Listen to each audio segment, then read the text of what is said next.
دیکھیں جی، یہ ہم مختلف کیسز تھے، جس میں سے کہ کئی کیسز میں لاہور ہائی کورٹ سے بیل ہو چکی ہے کنفرم، لیکن ابھی یہاں پہ ہماری کنفرم نہیں ہوئی ہے۔ اسلام آباد ہائی کورٹ نے بھی کر دی ہے، تو ہم امید یہی رکھتے ہیں کہ آنے والے دنوں میں اس کو کنفرم کر دیا جائے گا۔ دوسری بات یہ ہے کہ جس طرح آپ نے دیکھا ہوگا کہ کل میری تقریر میں سینٹ میں نے کچھ آئینی نکات اٹھائے ہیں، جس سے کہ یہ ثابت ہوتا ہے کہ جو بھی سینٹ میں یا الیکشنز ہوئے ہیں چیئرمین کے، ڈپٹی چیئرمین کے اور صدر کے، یہ سارے ایک لحاظ سے غیر آئینی ہیں، اور جو جن شکوں کا حوالہ دیا ہے وہ آئینی شکیں ہیں، اور وہ پلین ریڈنگ میں آپ کو پتہ چل جاتا ہے کہ اس کی خلاف ورزی ہوئی ہے۔ تو ہم اس پوائنٹ کو اٹھا رہے ہیں، اور انشاءاللہ ہم اس کو عدالت میں بھی، سپریم کورٹ میں بھی لے کے جائیں گے، کیونکہ جب ملک کا آئین میں ایسی تبدیلیاں کر دی جائیں بغیر طریقہ کار کیے بغیر، تو اس سے جو ہے تو پھر آئین محض ایک کاغذ کا ٹکڑا بن جاتا ہے، اور اس کی جو تکریم ہے، اس کی جو ایک ریٹ ہے، وہ کمپرومائز ہوتی ہے۔ کوئی بھی ملک ہو، وہ اگر یا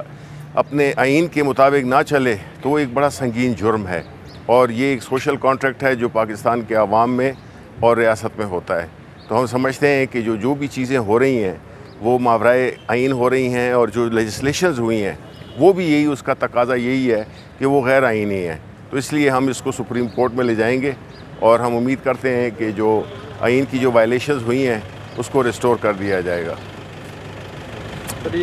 اور جو ہے تو ساتھ ہی ساتھ میں ہم بڑا سخت کنڈیم کرتے ہیں جو بلوچستان میں جو جعفر ایکسپریس کے ساتھ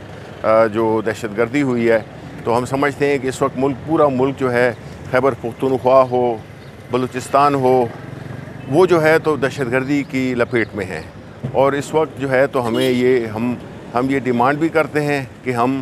سپورٹ کرتے ہیں اس دہشت گردی کے خلاف جو بھی ایکشنز ہوں قانون اور آئین کے دائرے کے اندر، اور ساتھ ہی ساتھ میں ہم یہ بھی چاہتے ہیں کہ اس وقت جو ملک میں جو سیاسی عدم استحکام ہے، اس کا فائدہ وہ غیر جمہوری اور غیر ریاستی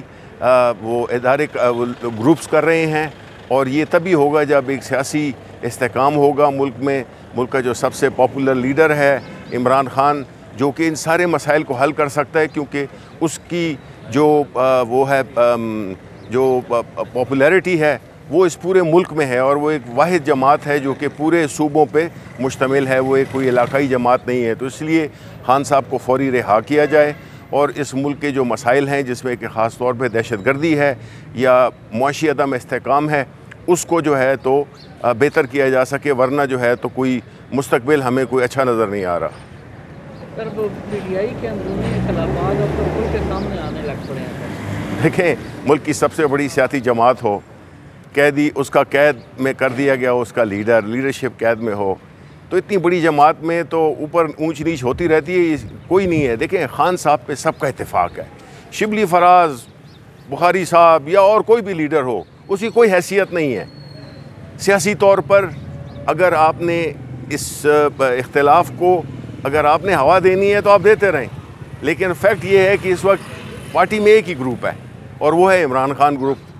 اس لیے یہ چیزیں جو ہے نا، کسی کو خوش فہمی میں نہیں مبتلا کریں۔ پی ٹی آئی کا خاص لائے عمل آنے والا ہے؟ بالکل آنے والا ہے جی، اور انشاءاللہ اس کا ہم اعلان بھی کریں گے، اور اس پہ کام ہو رہا ہے، اور انشاءاللہ ہم اپنی جو بھی ہماری جمہوری جدوجہد ہے جو کہ ہم کرتے آئے ہیں قانون اور آئین کے دائرے میں، وہ ہم بالکل کریں گے، اور ہم عدالتی جنگ بھی لڑ رہے ہیں، وہاں سے ہمیں کوئی خاص توقع نہیں ہے، کیونکہ جس طرح سے کورٹ پیکنگ کی گئی ہے تو مجھے نہیں لگتا کہ ہم عدالتوں کی طرف اس اعتماد کے ساتھ دیکھ سکتے ہیں جس طرح کہ ایک عام ملک جس میں کہ انصاف اور قانون کی بالادستی ہو،